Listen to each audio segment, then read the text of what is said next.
आ गया finally iPad Air M2। क्या आपको iPad Air M2 2025 में लेना चाहिए? क्योंकि M4 वाले iPads आ चुके हैं एंड प्राइसिंग तो उनकी भर भर गया भाई साहब। वैसे अभी हमने iPad 10 जनरेशन का भी रिव्यू करा था, उसके अंदर भी इसकी बात करी, तुमने कहा था भैया जल्दी लाओ ऐसा वैसा, और उस वीडियो में क्या तुमने प्यार दिखाया यार, यहाँ भी दिखाओ। लेकिन जो iPad Air M2 वाला है ये 60,000 रुपीज का चल रहा है बेस वेरिएंट, जो 128GB वाला है वही हमारे पास है। एंड इसको पूरा टेस्ट करेंगे, सारी चीजों की बात करेंगे एंड एंड तक मैं आपको बताऊंगा कि आपको iPad के लिए जाना चाहिए, एंड्रॉइड टैबलेट्स के लिए जा सकते हो, किन यूजर्स को ये टारगेट करता है, सारी चीजें एकदम फुल बढ़िया डिटेल्ड रिव्यू के साथ, जैसा हमेशा करता है। अगर आप पहली बार आए तो सब्सक्राइब मारो, वरना पूरी वीडियो देख के मारना, अगर मजा आया तो सब्सक्राइब मारना।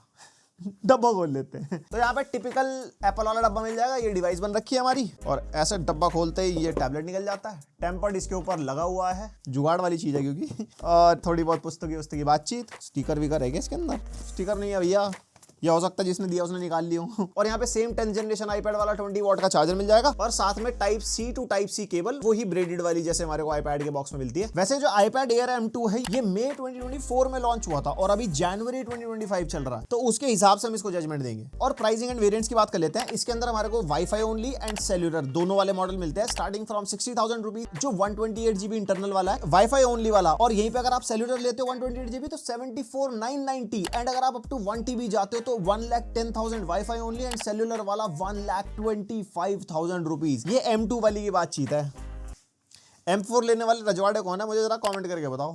और भाई ये आ जाता है सुंदर सा हमारा iPad, ये कटा हुआ सेब आपको पीछे मिल जाएगा। हमारे पास जो है ये स्पेस ग्रे कलर है। वैसे इसके अंदर 3 कलर और आते हैं, स्टारलाइट, पर्पल और ब्लू भी, तो अपनी चॉइस के अकॉर्डिंग आप चूज कर सकते हो अगर इस वीडियो के एंड तक मन बने खरीदने का तो। एंड यहाँ पे राउंडेड कॉर्नर्स मिल जाएंगे हमारे को, तो इन हैंड फील काफी अच्छी सी रहती है यहाँ पे, मतलब ऐसे हाथों में कोने से चुभता उबता नहीं है। 10.86 इंचेस के आसपास का टैबलेट है, तो आपको दोनों हाथ से पकड़ के चलाना पड़ेगा, और अच्छा खासा साइज है इसका, और काफी पतला सा टैबलेट हमारे को मिलता है। इन हैंड फील काफी बढ़िया है, पूरा का पूरा एल्यूमिनियम बिल्ड में, प्रीमियम मैट फिनिश हमारे को पीछे मिल जाएगी, iPad Air की ब्रांडिंग है। नीचे हमारे को पोगो पिन मिलती है, इसका एक्सटर्नली कीबोर्ड वगैरह लगा के चलाना हो। उसके अलावा टॉप पे हमारे को वायरलेस चार्जर मिल जाएगा इसकी पेंसिल के लिए, जिसके ऊपर मैग्नेटिकली इसकी पेंसिल लग जाती है, चार्जिंग वायरलेसली शुरू हो जाती है। यहाँ पे वॉल्यूम बटन है, यहाँ पे पावर ऑन ऑफ बटन है, जो कि हमारा टच आईडी वाला बटन है, एंड इसकी टच आईडी अच्छी खासी फास्ट काम करते हैं, उंगली लगाओ एकदम अनलॉक भाई साहब। बाकी इधर की तरफ 2 ग्रिल्स मिलेंगी हमारे को, एंड बाकी नीचे की तरफ भी 2 ग्रिल्स मिलती है, और नीचे टाइप सी पोर्ट मिलता है USB 3 वाला, अप टू 10 Gbps बैंडविड्थ के साथ ही आता है, जो अप टू 4K 60 हर्ट्ज तक का आउटपुट दे सकता है। यानी कि अगर आपको स्ट्रीमिंग वगैरह करनी है, या बड़ी डिस्प्ले पे लगा के चलाना है, या किसी भी एक्सटर्नल डिवाइस पे लगाना है, तो टाइप सी के थ्रू आप डिस्प्ले आउटपुट ले पाओगे। एंड उसके अलावा कुछ और एक्सेसरी हब वगैरह लगाना हो और कुछ कनेक्ट करना, तो उसका सपोर्ट भी इसके अंदर मिलता है। और जो ऊपर नीचे 4 ग्रिल्स है हमारी, ये चारों स्पीकर नहीं है, अभी ऑडियो वाले सेक्शन में बताता हूं आपको। और इस iPad का वेट हमारे को 460 ग्राम्स के आसपास मिलता है, तो इतना ज्यादा भारी फील नहीं होता। अगर आप ट्रैवल वगैरह करते हो तो आराम से हो, पतला दुबला एकदम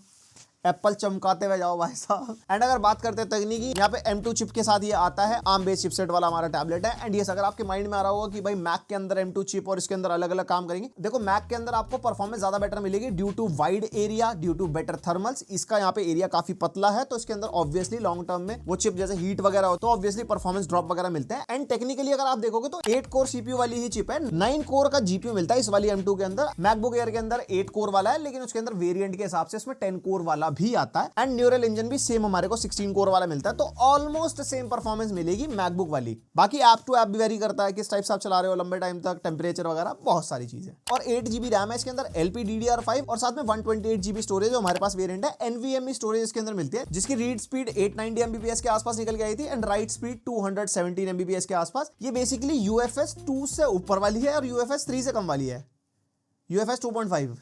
बट ये जो ये रीड एंड राइट स्पीड्स हैं, चलाने वालाने में कोई दिक्कत नहीं आती। एप्स वगैरह आप डाउनलोड करते हो ऐप स्टोर से, इंस्टॉल वगैरह भी सही हो जाता है, मतलब ओवरऑल परफॉर्मेंस में कोई दिक्कत नहीं आती। कनेक्टिविटी में Wi-Fi 6E and Bluetooth version 5.3 आता है, और ये वाईफाई ओनली वाला है। अगर आप सेल्यूलर वाला भी लेते हो तो उसके अंदर भी कोई डायलर ऑप्शन या फिर कोई रिसीवर वगैरह नहीं मिलेगा। जो सेल्यूलर है वो इंटरनेट के लिए होता है बेसिकली। बाकी हाँ, ऐसा नहीं है कि आप व्हाट्सएप पे कॉल नहीं कर पाओगे या किसी और ऐप के थ्रू नहीं कर पाओगे, बट वो स्पीकर पे स्पीकर पे करनी पड़ेगी। कोई प्राइवेसी नहीं, प्राइवेसी ऐसी कोई चीज ही नहीं होती। बाकी अगर प्राइवेसी मेंटेन करनी भी है तो एयरपॉड्स एप्पल वाली बातचीत वाले ले लो तो ज्यादा अच्छे लगोगे आप। एंड ये रहे बेंचमार्क आपके सामने, Geekbench का AI वाला बेंचमार्क निकाला था, नंबर बहुत बढ़िया निकल गया है, मतलब CPU और GPU दोनों के बेंचमार्क निकाले थे। एंड उसके अलावा एक न्यूरल इंजन वाला बेंचमार्क निकाला, इसका न्यूरल इंजन बहुत अच्छा है compare to any other Android smartphone और एंड्रॉइड टैबलेट, आप नंबर से जज कर सकते हो। उसके अलावा अंतुतु बेंचमार्क भाई 1.9 मिलियन के आसपास स्कोर, और Geekbench के नंबर भी धुआंधार, यानी कि परफॉर्मेंस के मामले में टैबलेट भाई पैसे अगर ले रहे हैं ना तो इसके चिप के ही बहुत ज्यादा पैसे हैं, और इसी की परफॉर्मेंस की वजह से है, क्योंकि आप इसके अंदर बहुत सारी प्रोडक्टिव एप्स चला सकते हो। जैसे लोग प्रोक्रिएट यूज करते हैं स्केचिंग के लिए, जिसके लिए स्पेसिफिकली आईपैड की तरफ जाता है। प्रोक्रिएट में प्रोक्रिएट एनिमेट भी आता है, जिसके अंदर फ्रेम बाय फ्रेम आप स्केच बना के एनिमेट कर सकते हो, और प्रोक्रिएट के अंदर आप एडवांस लेवल लेयर्स के हिसाब से आप काम कर सकते हो। उसके अलावा different colour pallets, advance brushes, मतलब जो लोग स्केचिंग वगैरह करते होंगे, जिनको करने का मन है वो समझ गए होंगे, आईपैड उसमें सबसे ज्यादा यूज होता है। और यहाँ पे जैसे कि M2 चिप है तो उसके अंदर तहलका काम करेगा। मैं करेगा क्यों बोल रहा, क्योंकि हमने इसके अंदर टेस्ट नहीं करा, हमारे पास कोई स्केच आर्टिस्ट है ही नहीं जो इतने एडवांस लेवल पे टेस्ट कर दे। लेकिन अगर आप ऑनलाइन और वीडियोस देखोगे जिन्होंने इसके अंदर टेस्टिंग वगैरह कर रखी है स्पेसिफिकली अपने प्रोफेशन के हिसाब से, तो उससे आपको आइडिया हो जाएगा। और प्रोडक्टिविटी एप्लीकेशन हमने अपने हिसाब से चला के देखी थी, जैसे फिल्मोरा हमने डाला इसके अंदर, भाई बढ़िया मक्खन एक्सपीरियंस दे रहा था। डाविंची रिजॉल्व इसके अंदर हमारे को मिलता है, फोटोशॉप आप चला सकते हो, लाइट रूम हो गया, एडोबी प्रीमियर रश आपको चलाना हो वो भी चला सकते हो। मतलब परफॉर्मेंस में कहीं से कहीं तक कोई लैग नहीं रहता, प्रोडक्टिविटी के हिसाब से मैं आपको बता रहा हूँ। बाकी डे टू डे टास्क करने हैं, मल्टीमीडिया के लिए यूज करना है, मक्खन चलता है, एनिमेशन बढ़िया, एप्पल की मक्खन स्मूथ आपको मिली जाती है, बड़ी सारी एप्लीकेशन साइड बाय साइड खोलते जाओ आराम से, कोई ऐसी दिक्कत वगैरह नहीं आती। बट हाँ, एप्पल का रैम मैनेजमेंट बहुत डिफरेंट तरीके से काम करता है। मतलब अगर आपने एक एप्लीकेशन में कोई अपलोडिंग लगा रखा है, फॉर एग्जांपल इंस्टा की स्टोरी अपलोड कर रहे हो और आपने मिनिमाइज करके कुछ और काम किया, वो कब बैकग्राउंड में रुक जाएगी, एप्लीकेशन किल हो जाएगी, आपको ही पता नहीं लगेगा। और ये सिर्फ आईपैड का मामला नहीं है, ये आईफोन में भी होता है। इसके बारे में कोई बात क्यों नहीं करता इंडिया में? इसी वजह से आईफोन 16 प्रो से वापस S24 अल्ट्रा पे आ गया हूं मैं। S25 अल्ट्रा भी आने वाला है वैसे। और हाँ, वीडियो एडिटिंग के लिए जो सबसे ज्यादा लोग यूज करते हैं फाइनल कट प्रो, जो हमारे को iPad OS के लिए भी मिलता है, उसके लिए iPad सबसे ज्यादा फेमस है एडवांस लेवल वीडियो एडिटिंग करने के लिए। और हाँ, अगर आपने 128 GB बाय कराया और अगर आपको एडिटिंग वगैरह करनी है, बड़े बड़े प्रोजेक्ट्स हैं, तो टेंशन लेने की जरूरत नहीं है, एक्सटर्नल स्टोरेज के थ्रू आप एडिटिंग कर सकते हो डाविंची रिजॉल्व में और फाइनल कट प्रो में। बाकी अलग अलग सॉफ्टवेयर में अलग अलग तरीके से सपोर्ट है या नहीं है। मैं फिल्मोरा में चेक कर रहा था तो उसके अंदर एक्सटर्नल SSD सपोर्ट कर नहीं रहा था। एंड आपको बड़ी स्क्रीन से कनेक्ट करना हो, कीबोर्ड माउस ब्लूटूथ वाला कनेक्ट कर लो, आराम से फुल डेस्कटॉप सेटअप बना के भी इस पे आप काम कर सकते हो। अगर आप मैकबुक तक नहीं जाना चाहते, ये भी अच्छा खासा प्रोडक्टिव टैबलेट बन सकता है for photo and video editing. और अगर म्यूजिक प्रोडक्शन एप्लीकेशन चलानी है तो लॉजिक प्रो भी मिलता है पैड के लिए, एंड गैराज बैंड भी मिलता है, तो आप म्यूजिक प्रोडक्शन भी इस पतली सी मशीनरी पर कर पाओगे। The true power of iPad, productive users.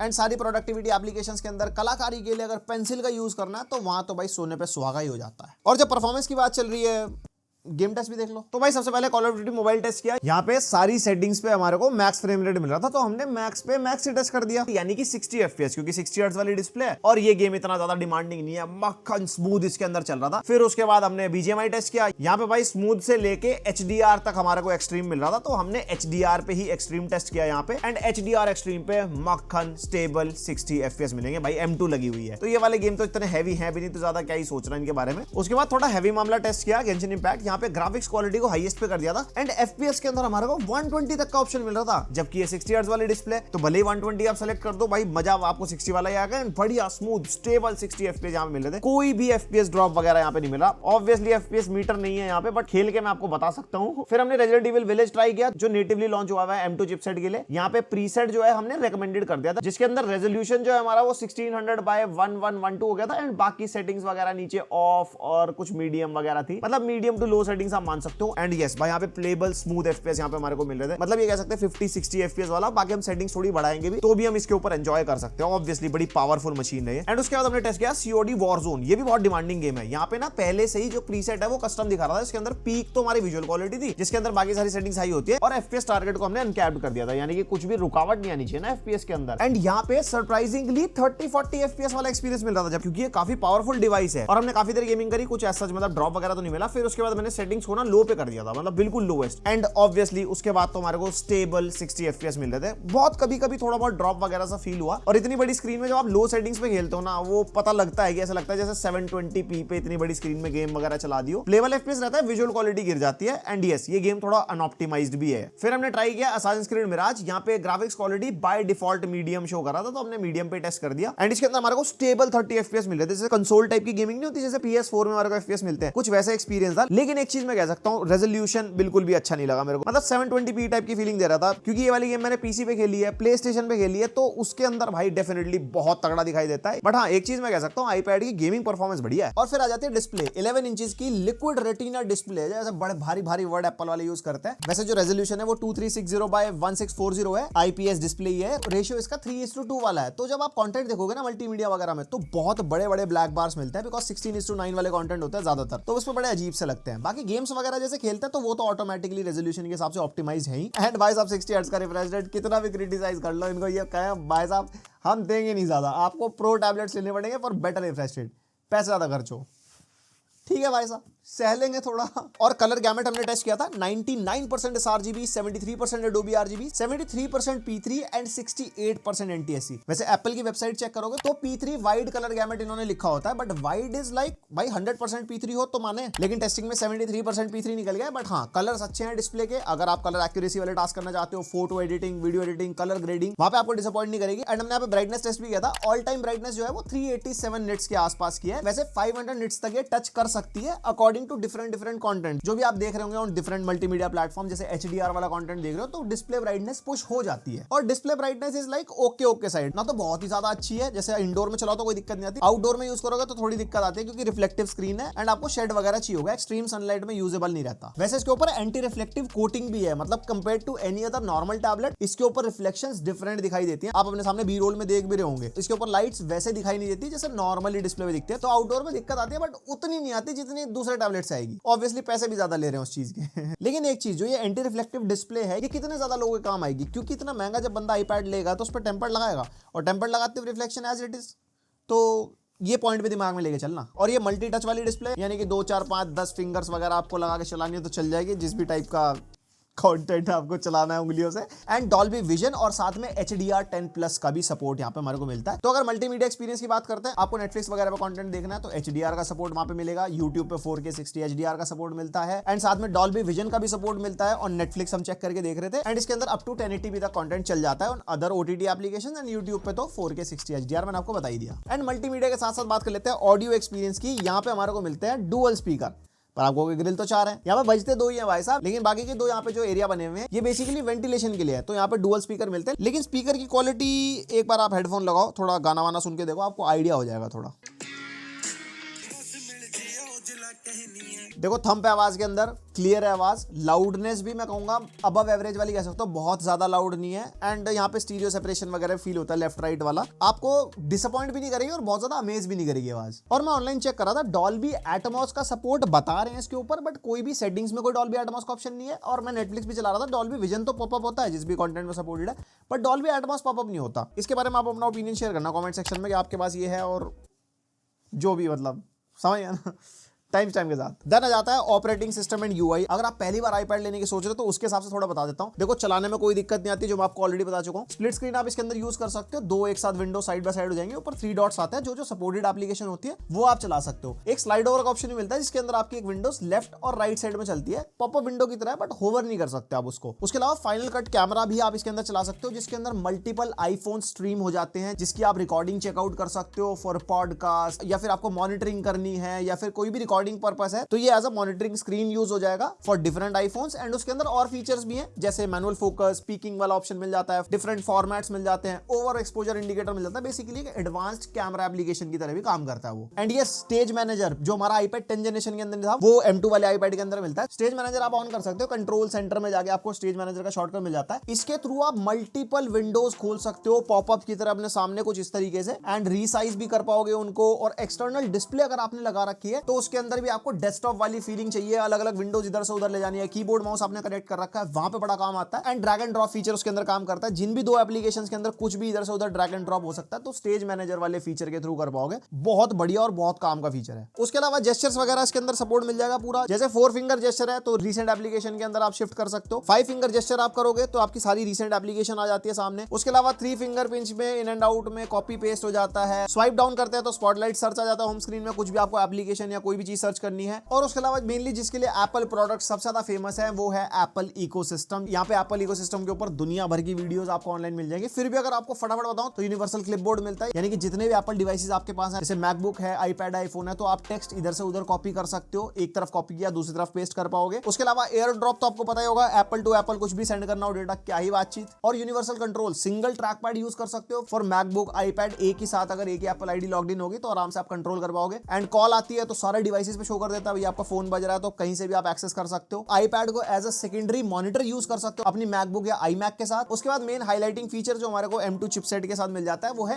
Apple intelligence के फीचर, जो हमने आईफोन 16 प्रो की वीडियो में बहुत डिटेल में कवर कर दिए थे। फिर भी थोड़ा सा अगर आपको बताऊं तो यहाँ पे हमारे को सेंटर में अगर आप 2 बार टैप करोगे तो इसका सिरी खुल जाता है, जिसको आप टाइप करके पूछ सकते हो। वरना अगर पावर बटन को होल्ड करके रखोगे ऐसी बढ़िया सुंदर सी एनिमेशन आएगी आपके सामने और अपना सीरी से फुल ऑन बातें करो एकदम रियल टाइम। हाँ भाई क्या हाल चाल है, बस बढ़िया, तू बता।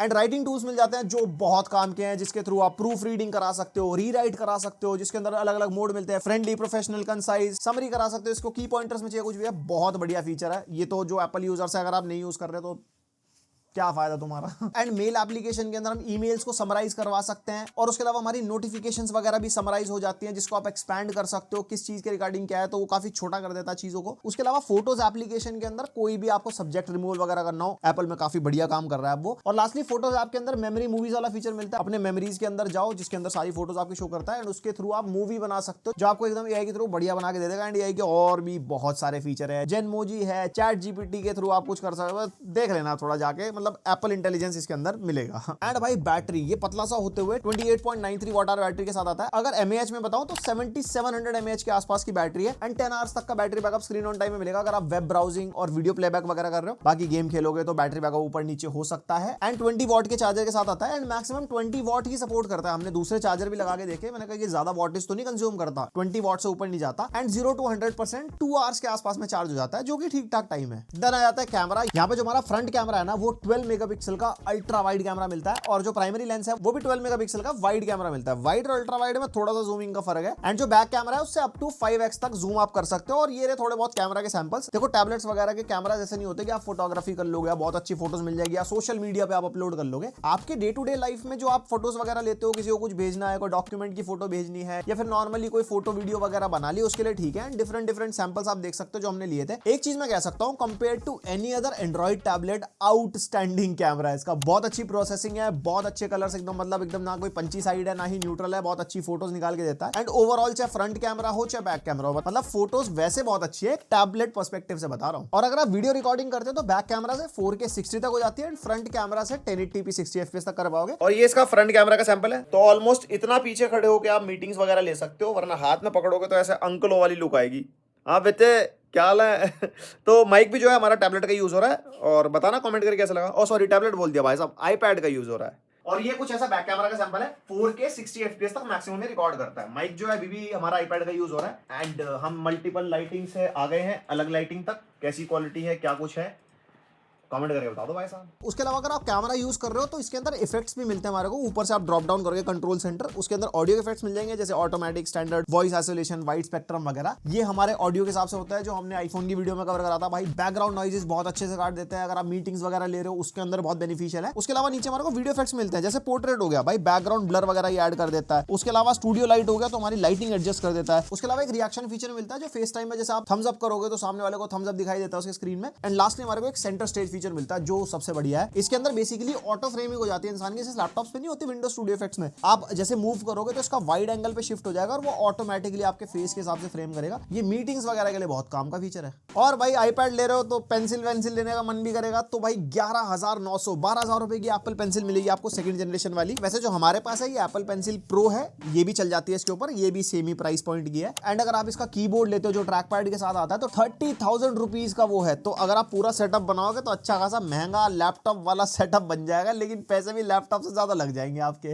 वैसे थर्ड पार्टी एक्सेसरीज भी आती है, जैसे थर्ड पार्टी स्टाइलस आप ले सकते हो, वो भी चल जाती है इसके ऊपर। थर्ड पार्टी कीबोर्ड्स आते हैं 7,000 8,000 रुपए के आसपास। एंड लॉजिटेक का भी आता है 13-14,000 रुपीज का, वो भी आप इस पे यूज कर सकते हो। एंड यस, एप्पल पेंसिल के साथ ना हमारे को अलग से अटैचमेंट्स भी मिलती हैं डिफरेंट टाइप की कलाकारी करने के लिए, वो भी आप सेपरेटली बाय कर सकते हो। और ये जो एप्पल पेंसिल प्रो है या सेकंड जनरेशन वाले लेते हो, ये वायरलेस चार्जिंग को सपोर्ट करती है। जो अपने आईपैड में ऊपर लगाओगे तो यहाँ पे ऐसे चार्जिंग शो करती है वायरलेसली। लेकिन जरूरी नहीं आपको यही लेनी हो, अगर अगर आपको एप्पल की पेंसिल चाहिए तो आप एप्पल पेंसिल टाइप सी वाली भी ले सकते हो, वो भी चलती है इसके ऊपर, बस वो वायरलेस चार्जिंग की फील नहीं देगी आपको, पैसा लगाओ फिर उसके लिए। और एप्पल पेंसिल के हिसाब से ना लोग अलग अलग टाइप के स्क्रीन प्रोटेक्टर भी लगवाते हैं, जिसपे थोड़ी पेपर वाली फीलिंग आती है चलाने में पेंसिल, तो वो मैंने काफी लोगों को देखा चलाते हुए, और ऐसे मसल मेमोरी क्रिएट हो जाती है उससे, तो वो पैसा खर्चो, चाहे मिट्टी गुड़ चीनी, जो पता होगा तुम्हें कहावत। वैसे एप्पल पेंसिल सेकंड जनरेशन और प्रो में थोड़ा सा डिफरेंस है, जैसे कि एप्पल पेंसिल प्रो में हैप्टिक्स वगैरह मिलते हैं, स्क्वीज वगैरह कर सकते हैं, जैसे नोट्स वाली एप्लीकेशन में आप स्क्वीज करोगे तो सामने काफी सारे फीचर्स आ जाते हैं, जैसे पेन चेंज कर लिया, रबर में चेंज कर लिया, कलर चेंज कर लिया, तो ये कलाकारों के हिसाब से प्रो यूजर्स के लिए बेसिकली। और एप्पल पेंसिल प्रो में एक रोटेटिंग बैरल भी है, ये कलाकार यूजर्स के लिए, किस एंगल पे आप पेंसिल चला रहे हो उसके हिसाब से चलेगा, मतलब डिफरेंट टिप आपने यूज कर रखी है, डिफरेंट ब्रश यूज कर रखा है, एंड प्रोक्रिएट में, नोट्स में, पेंसिल के दुनिया भर के यूज केसेस हैं, वो तो जब कोई बंदा लेगा तो फिर चला लेगा अपने हिसाब से, रजवाड़ी वाली बातचीत।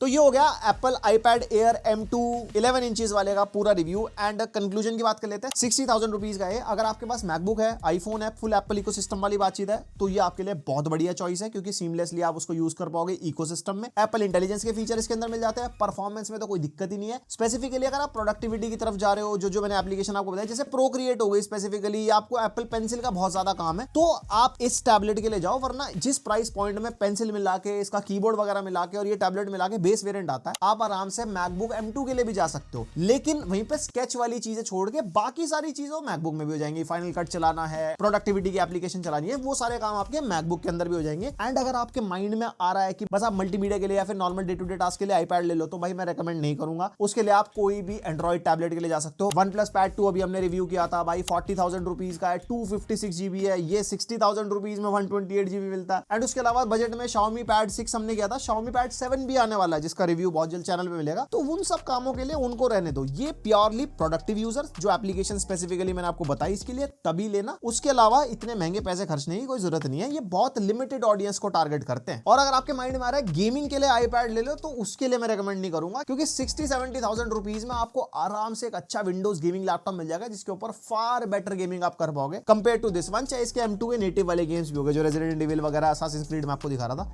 उतना मजा नहीं आता इस पे खेलने में जो एक विंडोज पीसी पे आएगा। बट फिर वही बात है, वो अपनी जगह बेटर है, ये अपनी जगह बेटर है, और कैसे बेटर है वो बता तो दिया यार। अब अगर पसंद आ गई वीडियो तो लाइक मार दो, पहली बार सब्सक्राइब मार दो, बेल आइकन पे ऑल, और कमेंट करके बताओ क्या अच्छा लगा, क्या बुरा लगा, कुछ मिस तो नहीं हो गया। आप अगर M2 वाले यूजर्स हो आईपैड के, तो अपना फीडबैक भी शेयर कर देना। एंड मिलते हैं नेक्स्ट वीडियो, तक के लिए बाय।